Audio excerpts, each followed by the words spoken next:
Bonjour, bienvenue dans ce moment pour toi. Je t'invite aujourd'hui à honorer l'étrangère. Qui est l'étrangère? L'étrangère, c'est celle qui n'est pas d'ici.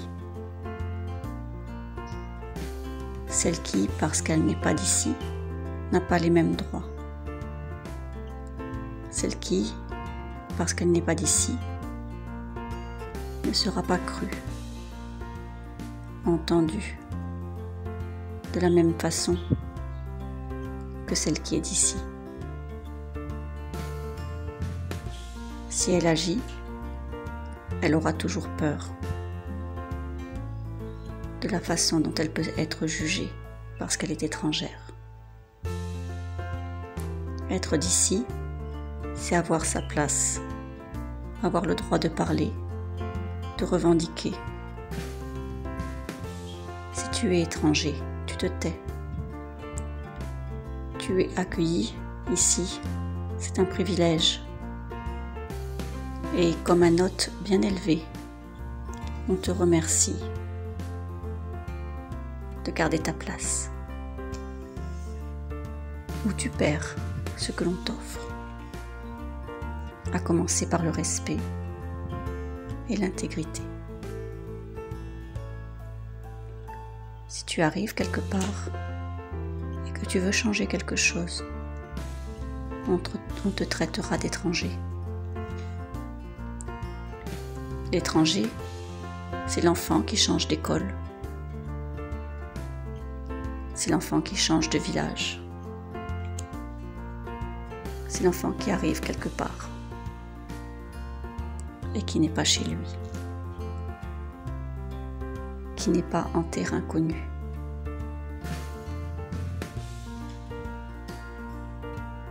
On est toujours l'étranger de l'autre famille. On cherche sa place. Nous sommes tous étrangers quelque part. Être en contact avec l'étranger en soi, avec l'étrangère, c'est être en contact avec la partie rejetée. Il y a en moi toutes ces parts. Je peux accueillir l'étrangère en moi et la mettre en contact avec ma divinité. Quoi que je traverse, il y a une lumière d'espoir qui accompagne mon désarroi. La traversée n'existe plus quand je suis revenu. Je suis ici et là. Encore riche de l'expérience et plus dans la souffrance de la traversée. Je suis toujours ici et là, riche de toutes les expériences passées, de toutes les traversées, en perpétuelle mutation. Ma divinité intérieure garde l'étrangère dans sa main. En changement, en mouvement, invisible processus commencé il y a des siècles, des millénaires, fruit de générations d'ancêtres qui se sont sacrifiés sur les nouvelles générations, avec amour, encore et toujours. C'est la traversée de tous les étrangers pour arriver quelque part. L'arbre de vie réunit les ancêtres dans ses racines, et les nouveau-nés en sont les fleurs. Le passage, la vie, la mort, tout est là, toujours, partout. Je suis mon propre maître. Et chacun des êtres qui m'entourent est un maître pour moi. Combien de fois devrais-je changer de peau?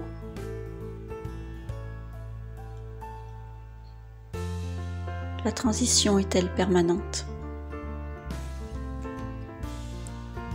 Suis-je toujours en traversée? Quel choix est-ce que je fais pour moi? Est-ce que planter une forêt d'amis est suffisant pour ne plus être seul? Assumer de ne pas être arrivé nulle part et d'avoir toujours envie d'ailleurs. Assumer d'être toujours étrangère en soi et de chercher sa place. Revenir à soi, revenir à la divinité qui nous habite, revenir à la lumière en soi et nourrir cet espace de la joie d'être vivant, se nourrir du jus des grenades. Quelque part, à l'intérieur de toi, il y a cet endroit idéal dans lequel tu peux planter la graine de joie qui pourra pousser librement, sauvagement, pleinement, et offrir ses fruits envoûtants au monde fièrement. Dans cet espace, tu récolteras peut-être un miracle. Le miracle d'offrir à l'étranger en toi un pays, une place où il se sentira chez lui, n'importe où dans le monde.